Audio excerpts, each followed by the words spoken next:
Puji Tuhan, haleluya. Selamat pagi Bapak Ibu Saudara. Salam sejahtera buat kita semua, puji Tuhan.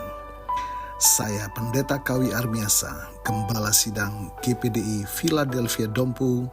Senang sekali menyambut Anda di pagi hari ini, di hari yang ke-35 di tahun 2026. Kita mengucap syukur atas penyertaan Tuhan, pemeliharaan Tuhan sepanjang malam dalam peristirahatan kita. Dan kembali pagi ini kita dibangunkan dengan tubuh yang sehat walafiat. Puji Tuhan. Walaupun mungkin ada di antara kita yang sedang menjalani perawatan kesehatan, baik di rumah ataupun di hospital, tetapi yakinlah kasih dan kuasanya yang tidak pernah berubah sedang memulihkan, menyembuhkan saudara. Amin. Dalam nama Tuhan Yesus. Puji Tuhan.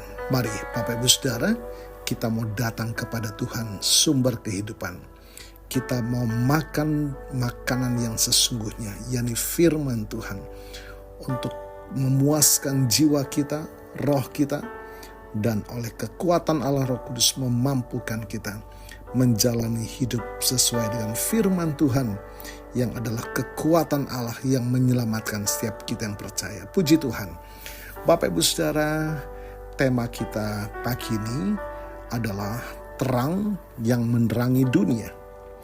Tema ini sangat relevan untuk mengingatkan kita bahwa kehadiran orang percaya seharusnya membawa dampak nyata di tengah kegelapan dunia ini.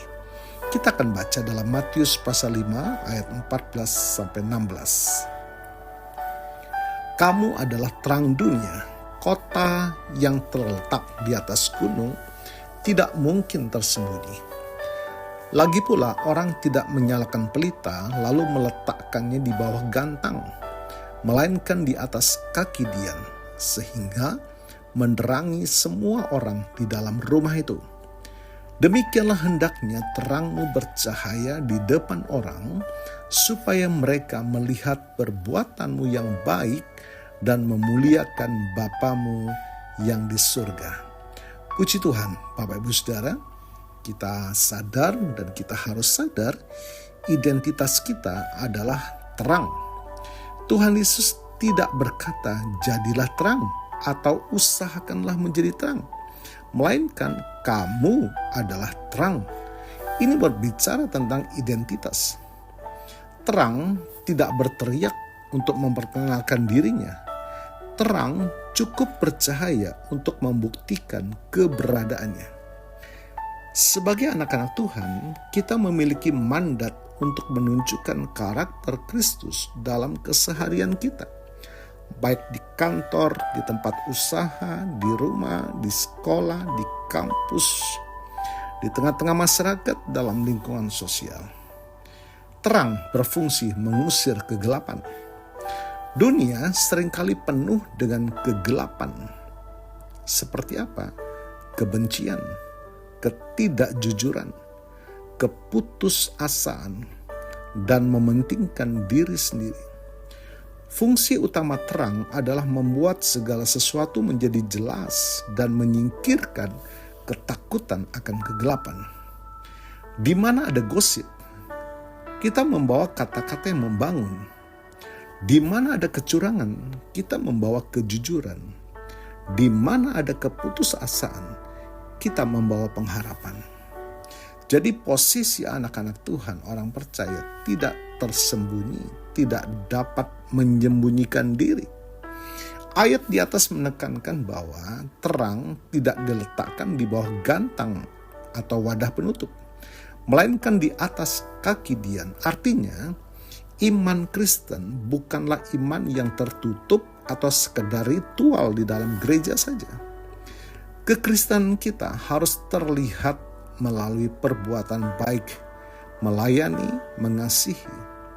Dunia tidak akan mendengar khotbah kita jika mereka tidak melihat terang melalui karakter dan kasih kita. Jadi apa tujuannya adalah untuk memuliakan Bapa. Tujuan kita menjadi terang bukanlah agar diri kita dikagumi atau dianggap suci, melainkan agar orang lain melihat perbuatan baik kita dan memuliakan Bapa di surga. Kita hanyalah bulan yang memantulkan cahaya dari matahari kebenaran, yaitu Yesus Kristus. Jadi Bapak Ibu Saudara, Allah memakai kita orang-orang percaya menjadi terang dalam dunia ini, dan sumber terang itu adalah Allah sendiri. Puji Tuhan, Tuhan Yesus memberkati.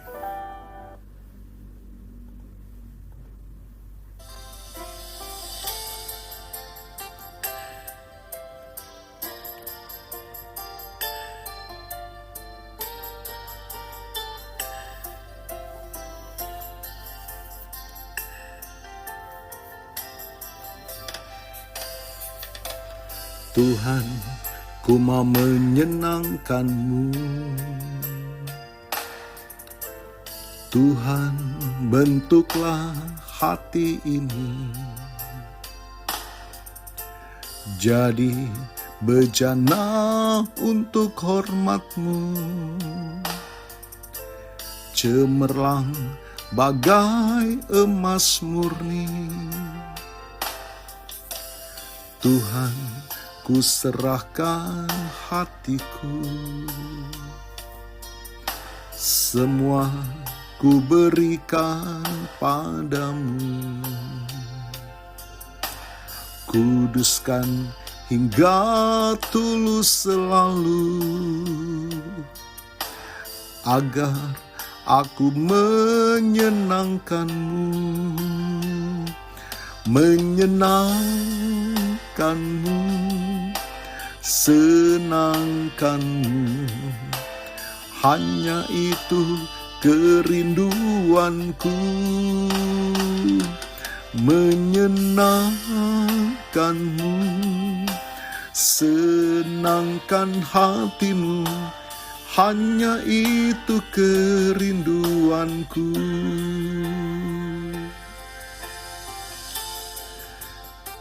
Terima kasih Tuhan, Engkau menjadikan kami sangat berharga, menjadi terang di tengah-tengah dunia yang gelap ini.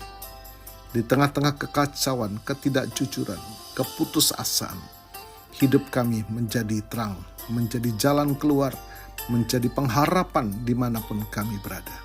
Dan semua karena Tuhan yang ada dalam hidup kami. Terima kasih Tuhan, diberkati kami semua pagi hari ini. Dan kami percaya kuasa firman memulihkan iman kami, kasih dan pengharapan kami. Untuk terus kami hidup melekat kepada Engkau Tuhan, sumber terang. Kami pun menikmati terang dan kami diberkati dan menjadi berkat. Puji Tuhan, terima kasih Tuhan. Hamba-Mu berdoa bagi Bapak Ibu Saudara yang menikmati berkat pertambahan usia, baik ulang tahun kelahiran maupun ulang tahun pernikahan dalam rumah tangga saudara. Kiranya anugerah, keberkatan, dan kasih karunia Tuhan menyertai dan memberkati saudara, baik dalam kehidupan pribadi maupun dalam kehidupan rumah tangga saudara. Diberkatilah dalam nama Tuhan Yesus. Puji Tuhan. Mari Bapak Ibu Saudara, buka tangan dan iman, kita terima berkat Tuhan. Tuhan memberkatimu dan melindungimu. Tuhan menyinari engkau dengan wajah-Nya dan memberikan engkau kasih karunia. Tuhan menghadapkan wajah-Nya kepadamu dan memberikan engkau damai sejahtera. Bapak Ibu Saudara, terimalah berkat Tuhan atas seluruh hidupmu. Terimalah berkat Tuhan atas rumah tanggamu. Terimalah berkat Tuhan atas usaha, dagang dan pekerjaanmu. Terimalah berkat Tuhan atas pendidikan dan masa depanmu. Dan terimalah berkat Tuhan atas iman, ibadah dan pelayananmu kepada Tuhan. Diberkatilah engkau berlimpah-limpah, baik jasmani dan rohani, hari ini sepanjang masa, sampai Tuhan Yesus datang kembali. Di dalam berkat nama Tuhan Yesus Kristus. Haleluya, haleluya. Amin. Puji Tuhan. Bapak Ibu Saudara, selamat pagi, selamat beraktivitas. Tuhan Yesus memberkati.